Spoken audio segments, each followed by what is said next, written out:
Hello and welcome to How to Invest. In today's video, we're going to be talking about Lemonade's massive run after earnings, just how we view the stock at the moment. Do we think it's cheap? Do we think it's expensive? Do we think it's still a good buy? Just kind of go over our projections for the next 20 years, what we think could happen in a base case, and even a bull case, what that might look like. A little bit about me. I work for a holding company with over $7 million of assets under management, as well as my own personal $100,000 portfolio. Just a quick overview of Lemonade. If you do not know what Lemonade is, they are an insurance company built on technology with a disruptive business model where instead of the insurance company trying to keep as much as the premium as they can, they take a flat fee. They pay out policies and claims very, very quickly using AI and technology. And then anything that's left over, any of that in-force premium or premiums that are left over, they donate it to a charity of the buyer's choice, which aligns the incentives of the insurance company and the customer. This is a very cooperative kind of business model, which is not how traditional insurance works whatsoever. And so this is a disruptive business model, and they are built on technology first, using data to underwrite and AI to underwrite, which is also disruptive. They have the lowest cost to service their customers of any insurance company out there. So they are disrupting the insurance company in multiple ways. They offer insurance in homeowners, renters, pet, and they are moving into automobiles. We'll start first off with the chart. Obviously, this was there was some consolidation before earnings, and Lemonade came out with an incredible earnings call, an incredible shareholder letter, just smashed everyone's expectations. We were expecting it, but it crushed analyst expectations for sure. So we got a little bit of a short squeeze, and that's the stock price went soaring. So we're gonna talk about what they talked about in the earnings call a little bit, give a little bit of update on what's happening, what happened this last quarter, and what does that mean for the stock going forward. So first off, we ended at 57. Today's August 16th. So yeah, we ended at 57.37 a share. A little bit of consolidation in the stock price, but we do think there's some support around 52. If we zoom out here to the year view, that was the previous high. So we did break past that. So we think that's probably a new support level. Obviously, the market can do whatever it wants. Technicals can only help so much. But we do think that that's good that we broke out past the 52-week high, and we do suspect that that's going to be a little bit of a support level now for the stock. But yeah, let's talk about earnings. So we'll go over here to the shareholder letter. Just incredible all around. I know I've said it a few times now. We're just super happy. It's a thesis confirming quarter. That's how we've been referring to it. It just really confirms what we think about this company, what we think about management, what we think about their ability to execute. We think all of those things are excellent, and this quarter just absolutely confirmed that for us. Most companies' top line is their revenue or their sales. It's really important to note for Lemonade Insurance that their top line number is actually their in-force premium.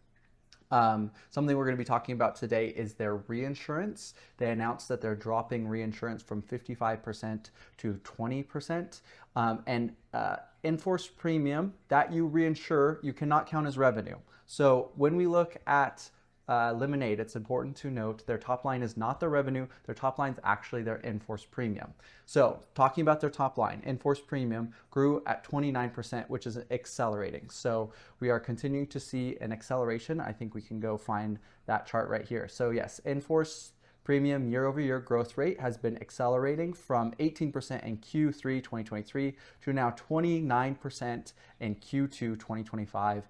And the management is guiding that we're going to hit 30%.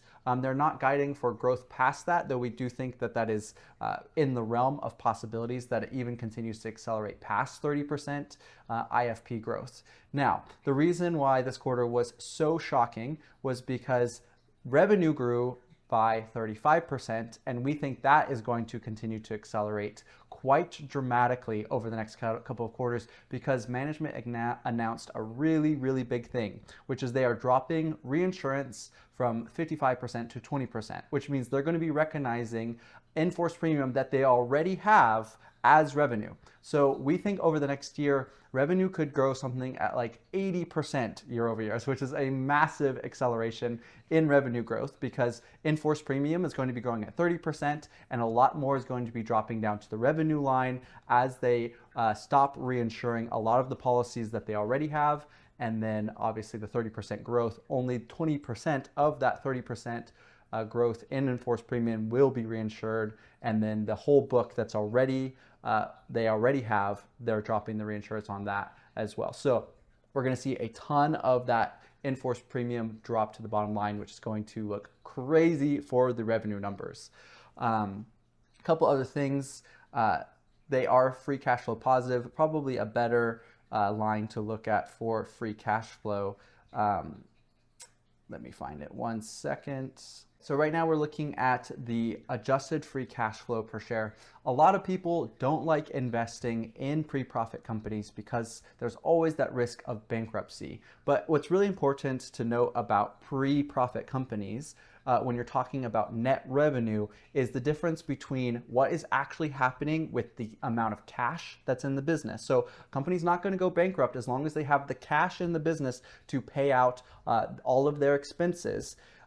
There are a lot of accounting things that happen that make the actual what's happening in terms of cash in the business different than what's happening in the accounting numbers. So Lemonade is free cash flow positive, which means they have cash flow that they don't have to put towards anything. Like this is free cash flow that they're able to reinvest in the business or spend more on marketing, invest their technology more, R&D, that sort of thing. So they have been free cash flow positive 4 out of the last 5 quarters, with the exception of Q1 2025 because of the California wildfires. Which was a CAT event, so once-off event, which can happen occasionally, but is definitely not the norm. So I really don't think bankruptcy is even remotely a risk for this company. And if they did think that that was even possible, they wouldn't be spending so much on growth. But because they know that there's like basically no risk of bankruptcy, they are happy dumping tons of cash back into marketing, which is why you're seeing that accelerating in-force premium and why they have no problem dropping reinsurance, because they are happy with taking on more of the risk because they know what their loss ratios are like and they are very, very comfortable taking on that risk. It's very, very important to note that management mentioned that the reason they are dropping reinsurance is because they are comfortable, not for any reason that they need to. They do not need to be dropping reinsurance. They are wanting to drop reinsurance because they are so comfortable with their loss ratios, with their underwriting. They are very, very confident. So I think that dropping reinsurance is more a display of confidence than a display of maybe something's going wrong in the business. They need that revenue to come in. That is not what's happening at all. So yeah, the numbers here are just beautiful. Just go through, make sure there's not anything else I want to point out. I do recommend going and looking at the shareholder letter yourself. There is lots of incredible information here for you to underwrite your own opinion. Again, just the in-force premium year-over-year growth rate is accelerating. The trailing 12-month gross loss ratio is literally falling. They're continuing to fall. It is at their guidance now. Their guidance is a 70% trailing 12-month loss ratio, which we are at now.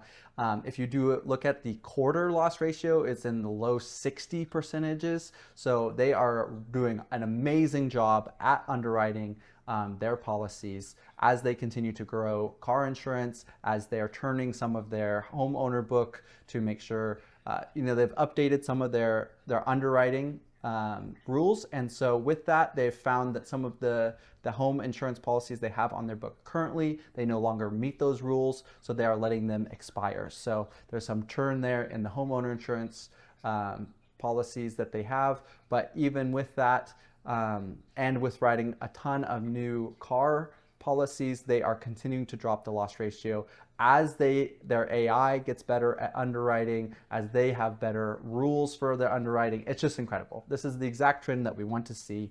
And eventually they're going to hold their trailing 12-month gross loss ratio flat. And what they're going to do is whenever they get better at underwriting, they're going to give that back to the customer in a lower price. So that's going to increase their conversion rates because their offering is going to become even better. So this gross loss ratio is actually a massive tailwind to the business where they can even continue to accelerate their growth even more because their offering will become even more competitive as they get better and better at underwriting. They can price more competitively, which they're already like one of the cheapest, if not the cheapest insurance for people who obviously are not fraudulent or terrible drivers. I know I've seen a couple of stories where people are like, oh no, like I can't buy Lemonade insurance stock because I went and I tried to get an insurance quote on my car and they priced me super expensively. News alert, you're a bad driver. They do not want you on your book. That is what's happening there. So don't take those anecdotal stories as what's happening. They have a lot of power in choosing what customers they want to add to their book, which is an amazing thing to see. They only want the best creme de la creme customers, and they are able to choose that with their incredible AI underwriting. So just all around, this is an incredible business. I think they are really a singularity scaler. They have really built this from the ground up around around data, around technology, around a ability to underwrite policies using data. That is what this company is about. This is a fundamental order of magnitude improvement over traditional insurance companies. This is a massive disruption that is coming. So I am so excited to be invested in this company. The last thing I want to note in the shareholder letter is just how they're continuing to scale up in-force premium revenue, scale down the loss ratio, and doing all of this with a flat operating expense. So here, the chart we're looking at right now is IFP versus OpEx, excluding growth spend. So growth spend has continued to grow. We'll look at another bar chart here in a second to kind of see how growth spend has continued to grow whilst operating expenses has literally stayed flat. So this chart, it's important to note, I think there was a $7 or $11 million tax rebate, which is making this number a little bit lower than it actually was. That was a one-time event. So if we re-add that back in, I can't remember if it was a 7 or 11 million, somewhere around there, we would be slightly higher than Q2 2022 operating expenses, but relatively basically flat. So in Q2 2022, we were at 87 million. And now if you add back in maybe the higher range of what I remember, 11, we're at 91 million. So we've increased operating expenses by $4 million over the last basically 3 years, whilst IFP has grown from 609 million to 1 billion. So we've added $400 million of in-force premium, and we have added basically like 4 million of operating expense. So we are scaling non-linearly here. So we do not have to continue to increase operation expenses to increase the book of business because we are getting to scale with technology. So it's just a beautiful, beautiful thing, something that no other insurance company can do, because when they scale their book of business, their in-force premiums, they have to hire new agents, they have to hire new customer service representatives. It just does not scale the same way. They have to hire a bunch of new people. Their OpEx scales marginally with their in-force premium. That is not the case with Lemonade. They can scale their in-force premium without scaling their OpEx at all. They are not tied together whatsoever, which is a crazy, crazy thing that no other company can do.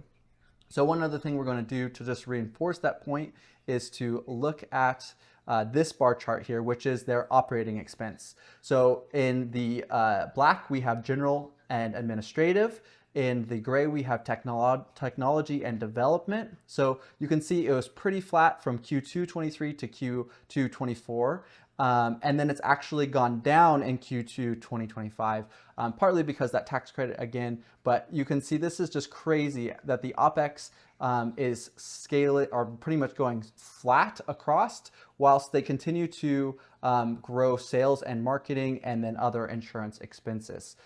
So those are continuing to scale. So all the scale you see in operating expense is them reinvesting in growth spend, which is absolutely incredible. Headcount is basically flat for this company. It's just, I cannot emphasize how insane this is. No other business can do this. No other business can keep G&A flat while continuing to grow revenues, to grow their top line. So this is just a singularity type of business. I can't think of another business that has this kind of scaling laws. It's just absolutely crazy. So, all right. Again, I encourage you to go look at the shareholder letter yourselves. Real quickly, we're going to cover the bear case. Now, a lot of people are concerned about the auto insurance aspect, saying, oh, cars are going to become autonomous. They're not going to be insured anymore. So that is on our bear case. That could definitely be a headwind down the road. But even if your car is autonomous, there's still going to be hail. There's still going to be thieves. You're still going to be insuring that car, and no one can offer you a more competitive price than Lemonade with their automation. Secondly, the other concern is that legacy companies also automate using software like Palantir. The problem is they have hundreds of systems. So you just don't have that ground up, from the bottom, built up kind of stack of technology all around one thing, which is underwriting policies, servicing customers. It's just never going to be as good as Lemonade's in-house developed from the beginning. Everything operates in one system. That's not how these legacy companies work. They have hundreds of systems. And then if you have to pay Palantir to automate, you're just never going to be able to have the same competitive pricing, because now you're paying some third party to do insurance for you. So you're going to have to share profits. You're just never going to be able to operate as well to have all of that done internally. And that's if they can even automate efficiently whatsoever using Palantir, which is another whole kind of argument, which is these cultures in these insurance companies, they're not innovative, they're not tech-based, so they do not have the same culture around using these technologies to better underwrite their policies, to better serve customers. That's just not the culture in these companies. They have massive cultural debt. If you want me to talk more about cultural debt and tech debt, you should watch our last video on Lemonade. Now let's go over to the bull case, which this is why we think this company is going to be massive, and I think this is the much more likely scenario, which is legacy insurance companies go bankrupt and Lemonade takes a massive market share. These companies are not going to be able to compete with Lemonade. Lemonade is going to take all of the best customers from all of these legacy insurance companies because they're going to be able to give them way better prices. And as they take all the best customers, these other companies, these legacy insurance companies, loss ratios are going to get much, much worse because their book of enforced premiums are only going to be the worst customers. They're going to have to continue to raise prices. And then the bottom people who are supporting the worst people to insure, they're going to be paying the average price, which means they are paying more than they should be paying. Those people are going to switch to Lemonade, and then your average price is going to increase again. And your loss ratio for these companies are going to get worse and worse. So you're just going to get the top 50% of these legacy insurance companies continually turning over to Lemonade because they can actually get priced properly at Lemonade, and for less because Lemonade doesn't have as much overhead costs as these traditional insurance companies. And eventually the book of these legacy insurance companies is going to get smaller and smaller, and they're just going to get left with the worst of the worst customers, and they're not going to be able to run a profitable business anymore. That is the bull case for Lemonade, a disruption of the entire insurance industry. On top of that, we're talking about new possible insurance markets. So, maybe insurance premiums for cars isn't as much anymore as there's less accidents with automations. Well, guess what? Now everyone owns a humanoid robot and everybody wants to insure their humanoid robot. So you could see massive, massive new industries for insurance pop up, and no one's going to be able to service them better, to act upon those opportunities faster than Lemonade Insurance with their incredible innovative culture and tech-driven culture. They're going to be able to collect data faster, they're going to be able to underwrite more efficiently in these new markets, and they're going to be able to take the opportunity of new insurance markets much quicker than legacy insurance. So just a little bit there on bear case, bull case, and why we are so confident in Lemonade. Now that we've gone over the latest quarter earnings, I'm just going to go over our projections, and we will compare our base case to our bull case, and we'll look at some other valuation metrics if we do think that Lemonade is still a good buy at this price. So first off, their current revenue is $600 million. Remember, that is not their in-force premium. Their in-force premium is over $1 billion. We think that they will be growing revenue about 80% over the next year. Again, that is because they are dropping reinsurance from 55% to 20%, and they are continuing to grow their top line in-force premium at 30%. So we could see them getting to over $1 billion in revenue within the next year. After that, as in-force premium continues to grow at 30%, which is what management is guiding for, and we think they are being a bit conservative, as they usually are. They consistently beat their own guidance and analyst expectations. We could see 35% 2 years out, 32% 3 years out, 32% 4 years out, and 32% revenue growth 5 years out. And then we can slowly have that dropping. Basically, the reinsurance will drop from 20% to 0%, which is also why we think revenue is going to be higher than that 30% IFP growth, because we'll also have the rest of the IFP dropping down to the revenue line.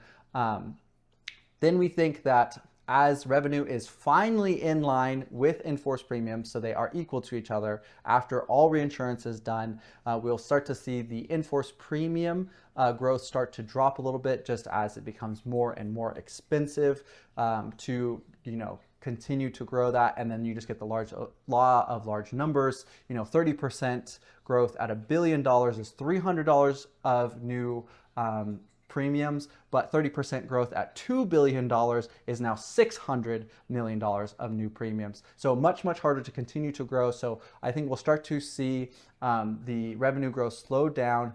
You can see the numbers here: 30%, 28, 25, 20, 18% in year 10, and then we'll continue to see that drop to 15% for the next 5 years, and then down to 12% from year 15 to year 20. That 12% rate. So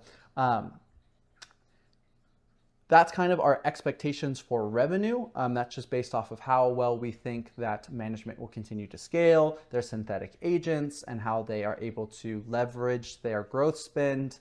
And what we've seen historically from this company just execute amazingly, how much easier it is going to become for them to acquire customers as they become the price leader in the insurance industry and take on new insurance market opportunities like humanoid robots. So we do think this is very achievable by this company, maybe even far greater than this. As you can see when we run our bull case, the numbers get kind of crazy and what is in the realm of possibility. So in terms of profit margins, so how much of that revenue will drop to the bottom line? We think it will be about 5% in 1 year. Obviously, this can be much different, and the 1 year doesn't really matter that much. We are really looking and care about what the returns look like in 5, 10, 20 years. If you invest with that kind of time horizon in mind, you can make far better investing decisions, and I think you can get far better returns than the market. The market only looks out a few quarters, a year at most. So if you're looking out at 5 years, 10 years, 20 years, you could just make far better investment decisions. So 5% as they get to profitability in the second half of 2026. And based on what we see, they could probably get to something like 20% net margin in 20 years. Most insurance companies are around 5 to 10%, as they have 80% gross loss ratios, and then they do around 10% of revenue in operating expenses. Because Lemonade is so automated and has much better loss ratios, we think that the 20-year can get to 20%, as they have gross margins or loss ratios of 70%, so 30% gross margin. And then only 10% of revenue will be needed for operating expenses. So we think that will leave 20% net margins in the 20 years as being a likely possibility. We're saying that there's going to be a 40 PE in 1 year, a 35 PE in 5 years, a 30 PE in 10 years, and then a 25 PE in 20 years, just kind of multiple compression to be conservative. So there is a little bit of dilution, share dilution, so that is also included in our model. The share dilution, so a little bit of share dilution this year, a little bit more share dilution over the next 5 years. Then we expect that share dilution to kind of stop as they get into profitability, and then we will see some share buybacks in the 10 to 20 year range, actually giving you more ownership than the 1 share that you have now over the 20 years. So with all of that kind of calculated in, let's go over to the charts. So to try to see kind of our return expectation over, the next couple of years. So first off, the 1 year, again, I really don't think this matters that much. And again, this is going to look much, much worse because they are just going to be getting into profitability. So I really don't think there is actually much downside in the short term. And like I said, we do think that there is technical support at $52, $54-ish. So we would be very surprised if it goes back under that. Obviously, we cannot tell the future. So many, many things could happen. And as you'll see through other metrics, I do still think it is very, very cheap right now. Based on our discounted free cash flow model, we think the share price, a fair share price, is over $190. So that is 4x upside from here, basically, just to get to our free cash flow share price estimate, discounted cash flow estimate. Obviously, that is not necessarily how the market sees it, so the market can do whatever they would like in the short term. What is more important is talking about the long-term returns. So in 5 years, we think the fair value of Lemonade will be 4 times. Again, this is based on the net margin at the time, and we think that that net margin will continue to improve. So if you did like a free cash flow, discounted free cash flow share price, it would probably be even higher than 4x in 5 years. In 10 years, we're thinking its fair value will be 13 times greater than its current value, market cap, share price. And in 20 years, we think that Lemonade could 50x in our base case. So now let's talk about the bull case. And this is when the numbers start to get absolutely crazy. We'll quickly go over our expectations. So again, still 80% in the 1 year. And then we are saying that they could have even higher revenue growth in the 2 year at 35%. And if, the stock price was looking really good and management wanted to be super aggressive, they could do a share sale, so they could dilute a bit more, raise a ton of capital, and pile that into growth spend. Now, when you hear me say dilution, everyone gets scared. It can be very accretive to shareholder value. Just because someone is raising capital does not mean that it's bad for you as the shareholder. If that increases growth, as you will see in our bull case, it is much, much better for you as the shareholder. So that could accelerate IFP growth to 40%, revenue growth 40% for a number of years, and then dropping that down to 30%. And then just these numbers are all just slightly better than in our base case, getting down to 12% in the 20 year the same way, just having a bit better revenue growth through a couple of those years on the way there.